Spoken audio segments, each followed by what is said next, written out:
Super. So, good afternoon, everybody. I'm delighted to host and introduce and be part of this webinar that we've organized in collaboration with European Sperm Bank and Therapy Fertility on using donor sperm.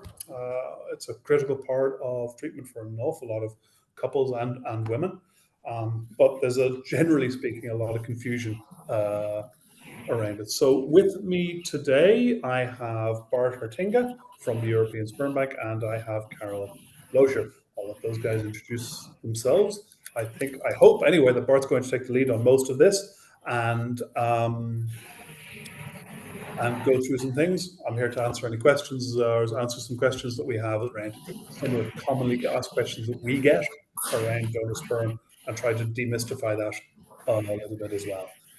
If and when you do have questions resulting from this webinar, you can drop them through the communication channel of the European Sperm Bank, their information email, or through our social channels, our Instagrams and whatnot, and we'll come back to you with responses. So without further ado, I'd like to introduce Bart. Yes, hi everyone. Thanks again for joining the webinar, and thank you Therapy for inviting us. My name is Bart. I've been working for European Sperm Bank for the last 2 years as a client care specialist, and with as main task supporting both same-sex and hetero couples, as well as single moms. And I'm hoping to simplify your journey as well this afternoon. First, European Sperm Bank. We are founded in Copenhagen in 2004, and we recruit our donors in 4 countries: Denmark, in the UK, in the Netherlands, and in Germany. We believe in respect and tolerance, and for us, everyone has the right to parental happiness, and all family constellations are equal. And so we work to break down taboos surrounding donor conception and sperm donation. Our donors. Who are our donors? This is the approval process. If you want to become a donor, in step 1, you go to our donor website. This is where you sign up, and then we invite you for the first monster, the concentration. And I'm sorry, I'm just gonna take a sip of water.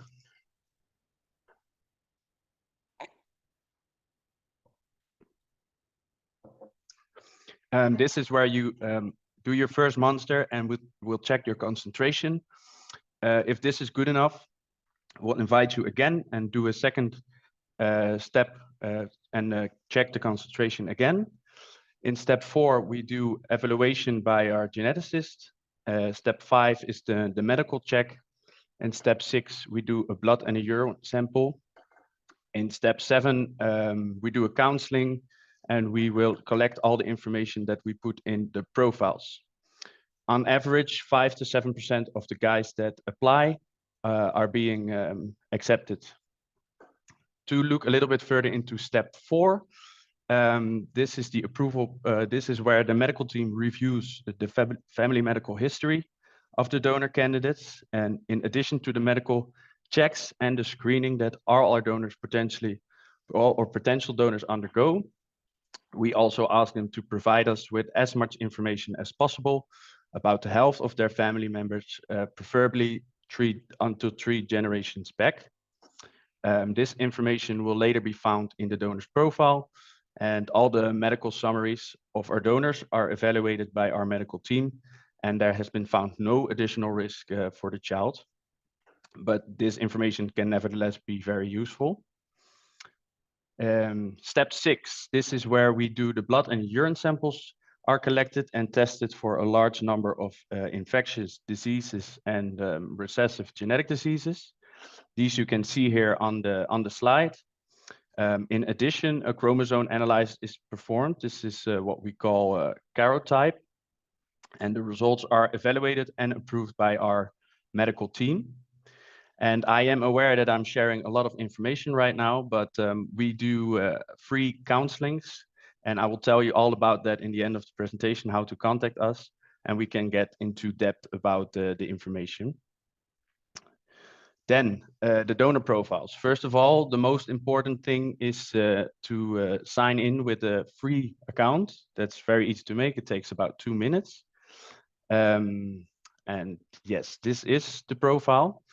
Here you see the donor name. It's not the real donor name. It's an alias. We don't use identifying information.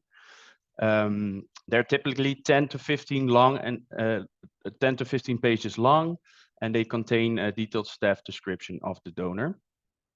We have baby pictures, baby and childhood pictures, handwritten note. We do audio interview, and we have, of course, the medical summary, the medical history.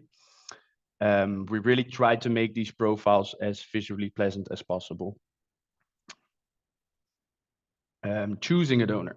We understand that choosing a donor can be extremely difficult, so I'm here to try and make it a little bit more simple for you. The most important thing is that you choose your treatment country, which is Ireland in your case. And this will make sure to filter out all the donors that you can only see the donors that are available in Ireland. Yeah, and then we also have filter options. And my advice would be not to filter too much. So use 1 or 2 filters only, because otherwise you will make the selection a little bit too small, I think. And you can always manually filter yourself. Yeah, and go with your gut feeling. Some customers have specific criteria regarding physical appearance, other more oriented towards the character or the personality of the donor.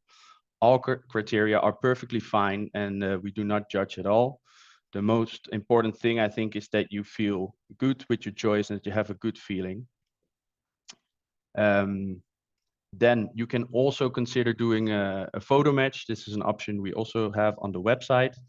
You can put your photo in this AI generated photo match. So it's a computer who does it. It will look at your face structure and will match this with a few donors' adult pictures. You can always, I'll come back later with our contact details, but you can always ask us to have a look at it if it's accurate. Pregnancy slots. Pregnancy slot, you reserve the right to use the donor, in your case, in Ireland. At this moment, we have 3 pregnancy slots per donor. The law is changing, so we are about to adjust to it, but we're not sure how much, but there will be 4 or 5 pregnancy slots for Ireland. What is a pregnancy slot? To ensure that the donor does not exceed the number of families allowed by your country legislations, we put on a mandatory pregnancy slot. So in every first order, you will automatically get a pregnancy slot in your basket. If you think that the 3 or 4 in Ireland is too much, we also offer exclusive options. So you can have a family 1 or either family 5. Family 1 is worldwide exclusive donor, and then you will be the only one in the world. And with a family 5, you'll be the only one in your country, and there will be 5 more families in the world. Then how to place an order. 6 steps, but it's actually pretty easy. You have to create your account, as mentioned. Choose your donor. And then step 3, you're going to add the straws. Your clinic requires IOI Mod 20 straws. I think maybe John will talk into this a little later. We advise to purchase more straws for potential siblings in the future. Or your treatment might fail the first time, and then it could be that the donor is sold out. So we always advise to consider buying more straws. And therefore, we offer a storage option. You can store your straws with us. If you don't need the straws after all, you can get 75% back. And yeah, in a year time, you can be almost certain that this donor doesn't donate anymore. So we really advise you to make this storage. Step 4, pregnancy slot. As I mentioned, this will be automatically added. Then step 5 is the shipment. As we have a collaboration with your clinic, the shipment is free of charge, or is taken up by Therapy. And we ship every Tuesday. Last Tuesday was our last time. Every Tuesday, every other week. So once every 2 in the 2 weeks. Step 6 is the payment method. We take a lot of payment methods, but we also use Klarna, so you can also pay in 3 times. That's also possible. as I mentioned, we have counselings.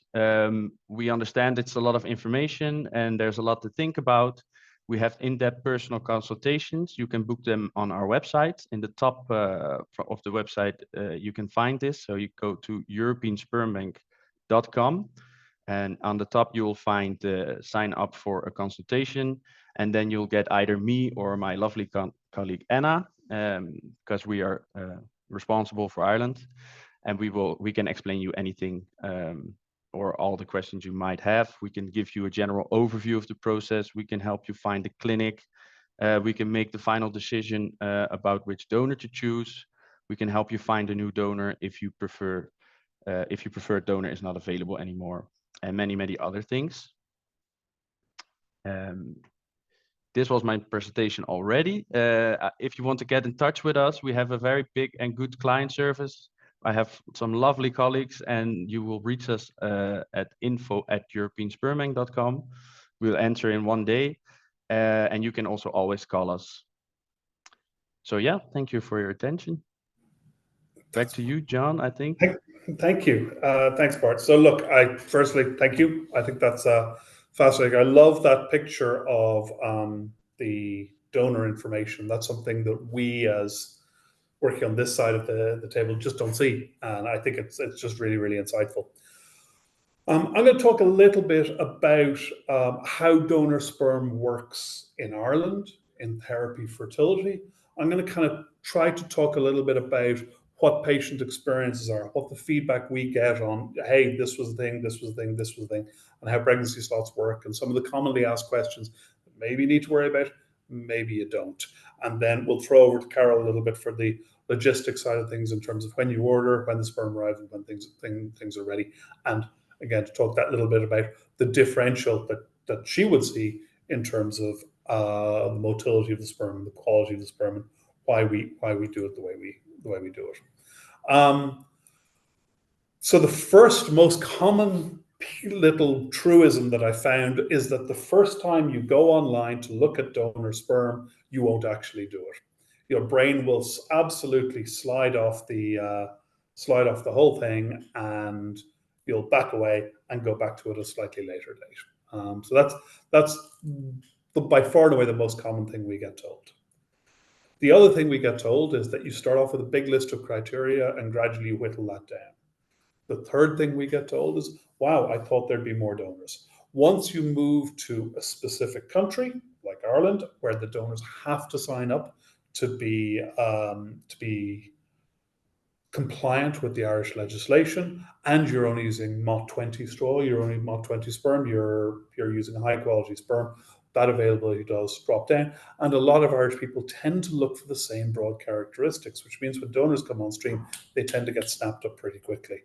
I tend to refer to it as Ticketmaster rules. If you see a donor you like, reserve them quickly, would be the general watchword. I think the truest thing that's been said is go with your gut. Absolutely correct. I think you get a feel for it. Don't worry about it so much as well.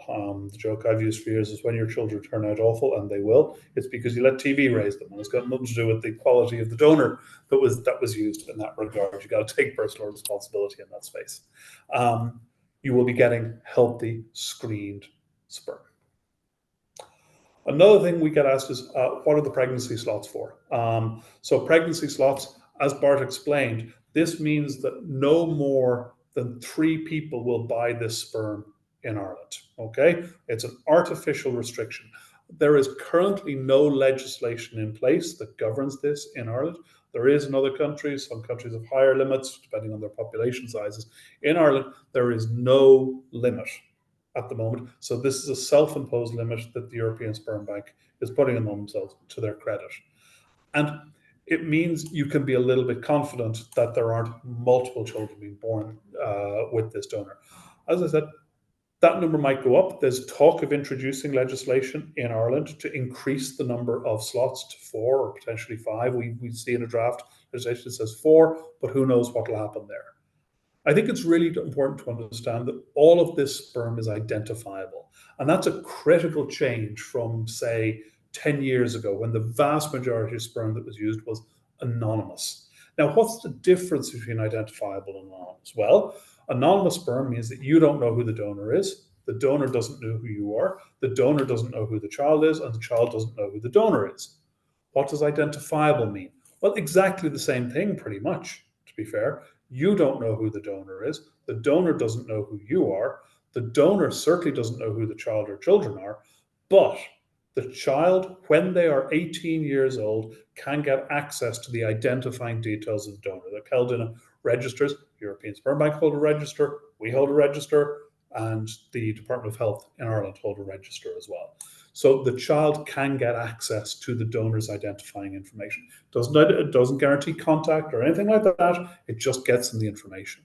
What's really important about that is that that's a fundamental change from when anonymous donation is used. So we would always be recommending that couples who use donor sperm disclose to the child that they were conceived with the aid of donor sperm. All the studies are quite clear on this. So the children who do worst from this kind of process are ones who aren't disclosed to, who then find out. And it's not because they were conceived with the aid of donor egg or donor sperm, it's because they feel they were lied to. So I think that's a really important thing to understand. Now, for a lot of people out there, single mothers by choice or same-sex female couples, it's pretty obvious that donor sperm was used. You got fundamental question answered. But for some heterosexual couples, there might be desire not to disclose. And just to let you know that that's probably not a great idea. And it's something you want to kind of think about at the front end. So in the Irish legislation, if you're using donor sperm, you have to sign up to the Irish legislation, as does the donor. And this means you've got to fill out certain pieces of paperwork as you're going through the cycle and after the delivery to register the delivery of the child. This has powerful implications if you're a same-sex couple. It allows you both to get named on the birth cert and both get named as primary parents, which is a big change that's happened in the last number of years. So we do like that as well. What else? We get asked, one of the most frequently asked questions is, when I'm selecting donors, how much do I have to worry about the medical history? As Boris said, these donors are all screened. So then the next thing you start asking is, do I need to worry about the blood group? If I'm rhesus positive, do I need to get a rhesus positive donor? If I'm rhesus negative, do I need to get a rhesus negative donor? The short answer to that is no, not really. I'm not saying that there isn't any risks at all. I'm not saying that tissue incompatibilities can't happen with rhesus or blood groups, but they're very, very rare.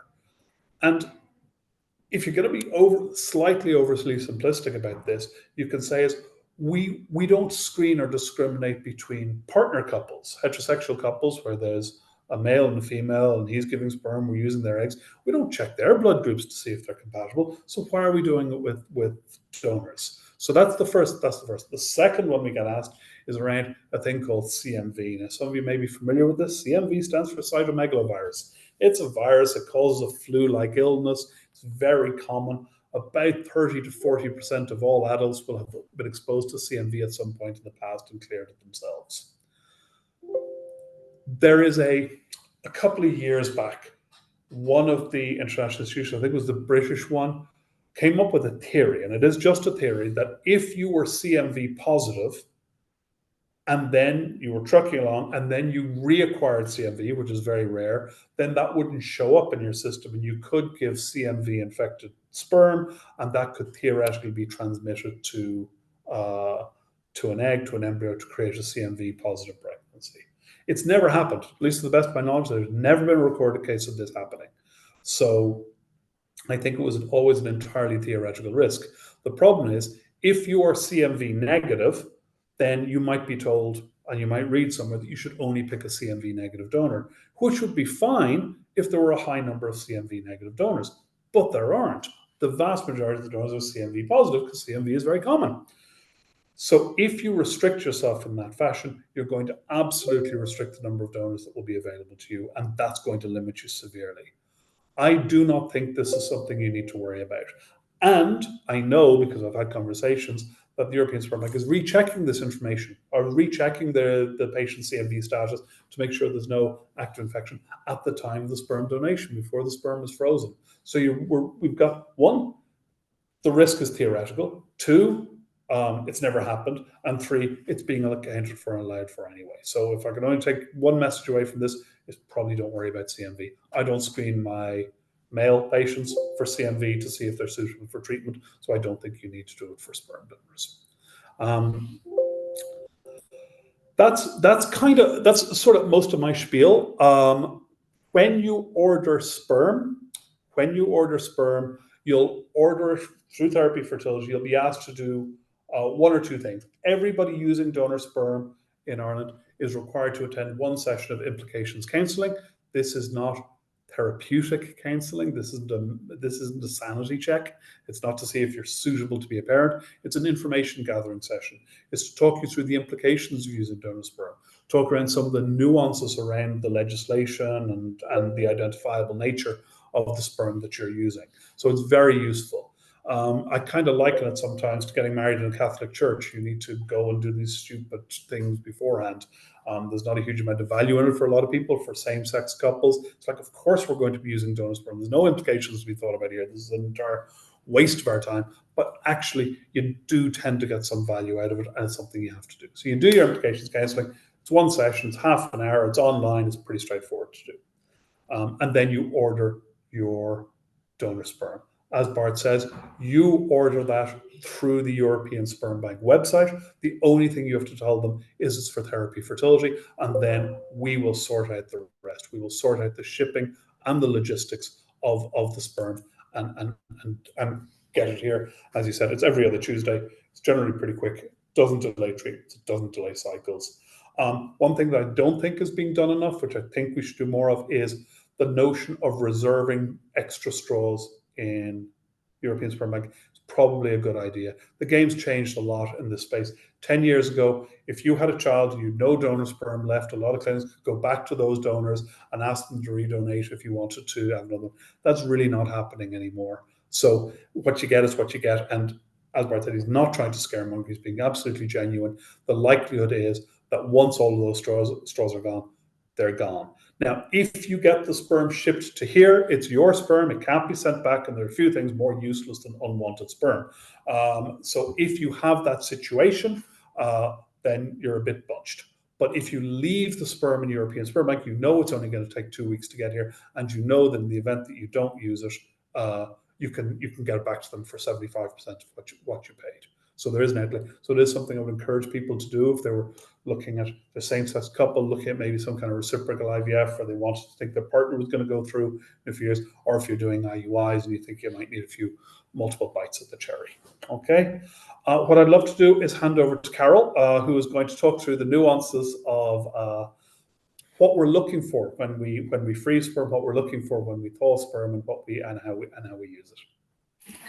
Yeah, that's no problem. So my name is Carol Lasher. I'm the lab manager here in Therapy Fertility. So we obviously deal with the receipt of the donor sperm once it's been ordered, and obviously the processing of the sperm samples for insemination, whether that be an IUI, intrauterine insemination, or an IVF cycle, or sometimes ICSI.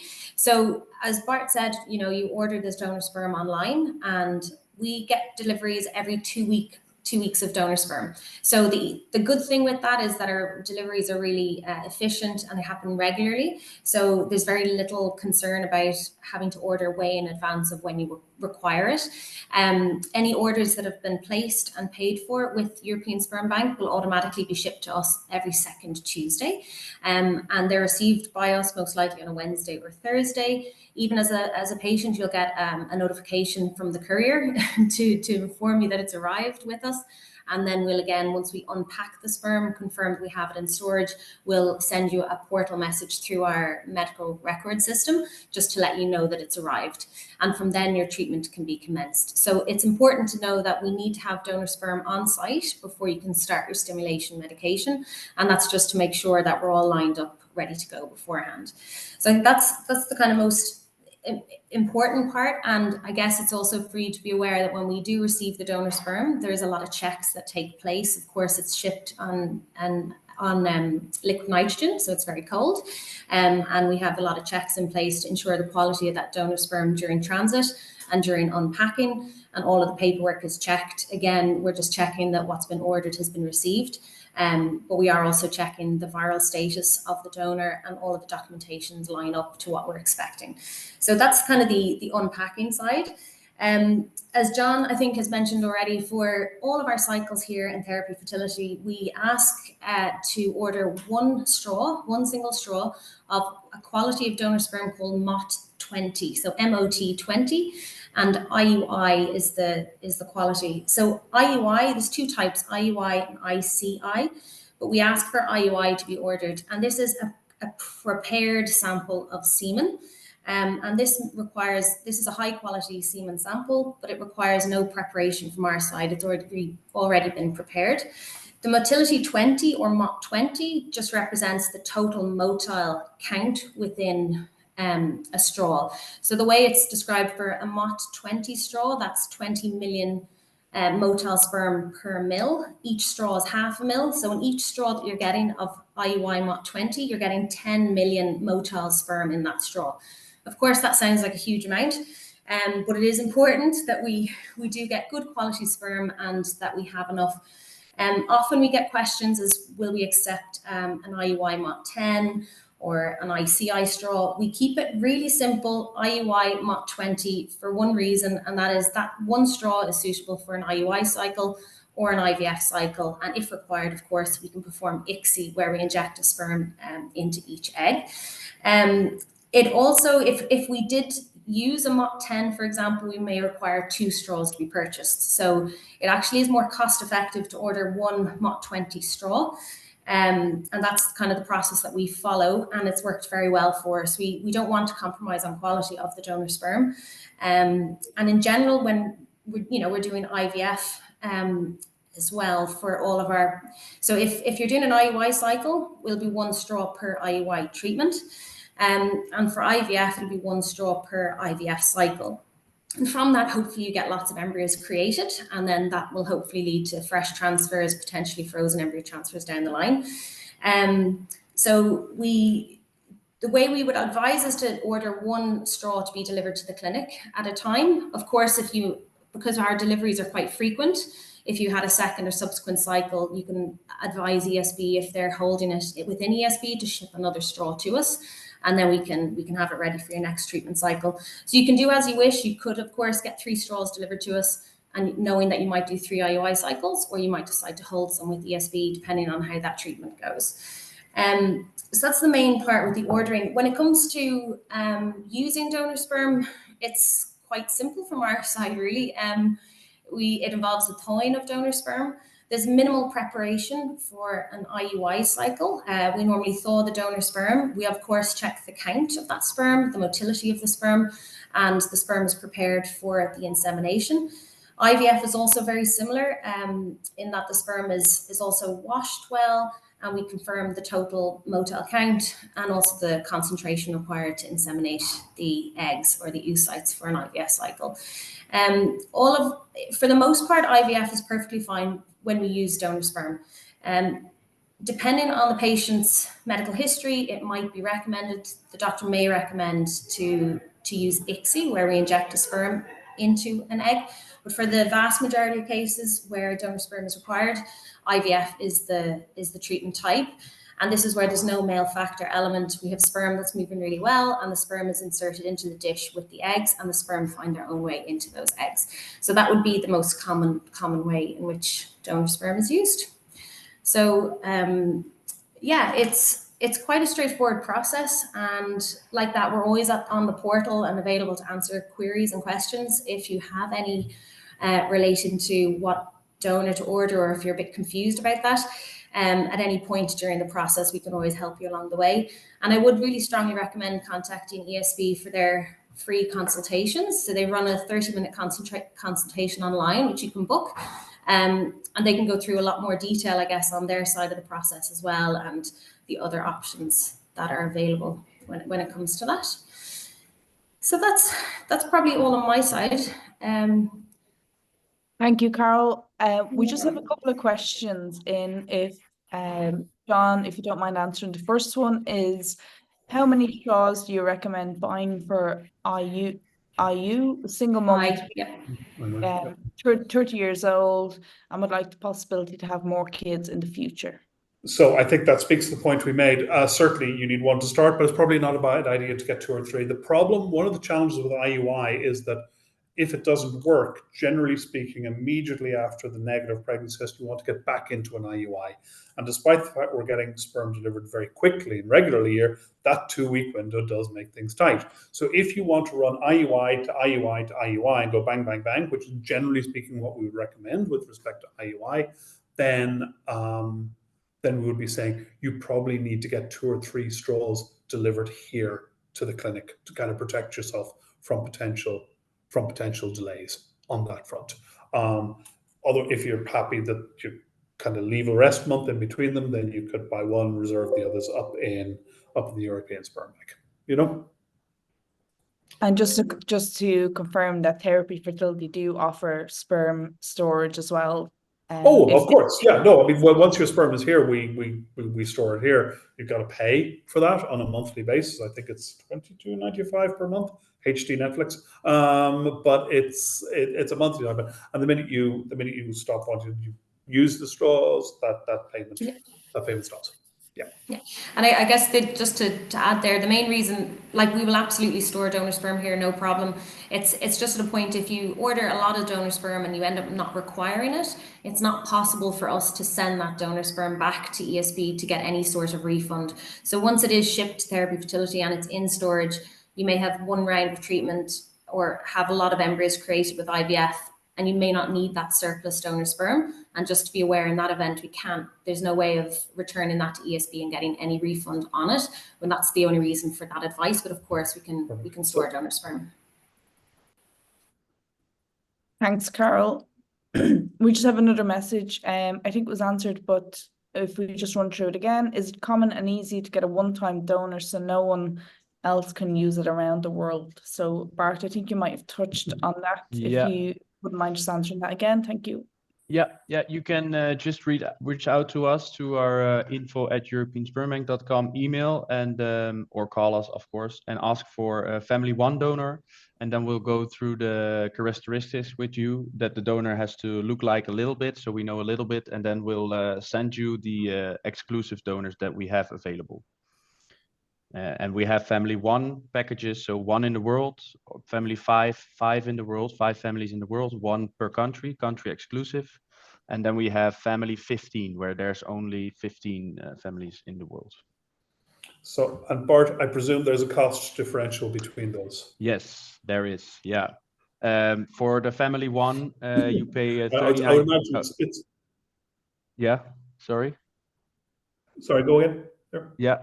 The pricing of the family 1 package is 39,000 euros, family 5 28,000, and family 15 11,000. So I mean, look, that's going to rock people back on their heels, and Yeah, and as it should. And I think, because I think people hear the possibility of exclusivity, and I suspect you talk a lot of people who think they're going to do it and then they don't.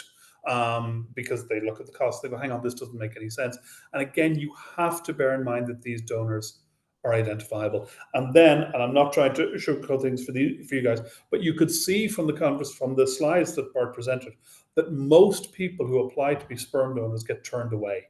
So the cost of acquisition for these guys, I don't have any skin in this game, I don't make any money from this. The cost of acquisition for the European sperm market is really high. You've got to put an awful lot of time and effort into finding donors, getting them in, getting them tested, only to weed most of them out. So that's why, if they're going to give you that donor exclusively and only you, the cost is so high. And it's why, if you're willing to work within the legislation, work within their own quite conservative pregnancy slot limits, the cost is substantially lower. Something to think about. Thanks, John. And just one final question is, it's quite broad. It's, are most pregnancy slots successful from 1 straw? So that's the $1 million question. How successful is fertility treatment is essentially what you're asking, and it varies. It varies from everybody to everybody. So before you ever buy donor sperm, before you ever engage with counselling, what you're going to have a fertility assessment. And you're going to have it with one of our nurses. The consultation here is free. Then you're going to have some testing done, and then you're going to come and see myself or one of our other doctors here. At that point, we will break down your treatment options for you. If you're looking at donor sperm, it's pretty simple. It's either IUI or IVF. And what we will try to do is put a percentage live birth beside each of these treatment options. We'll explain to you the cost, not just the financial, but the physical, the emotional and psychological impact the treatment's going to have on you. For some people, success rates, cumulative live birth rate, one straw of donor sperm could be 70%. For other people, it could be 2%. So you're probably somewhere in that range. Now, that range is so broad as to be utterly useless to you as an answer. But what we'll try to do is use your history, your circumstances, and your test results to give you a much more informed and accurate figure. So before you ever really go through the harrowing ordeal that is fertility treatment, very worthwhile but very difficult, then you have a very realistic and transparent understanding of what your success rates are. That's great. John, thank you so much. Bart, Carol, thank you very much. We really appreciate your time, and thank you very much. The recording will be made available. We will share it over on our social channels over the coming days as well. So thank you very much. Thanks very much for everybody joining us. Thank you, guys. Take care. Thank you. Bye-bye. Bye.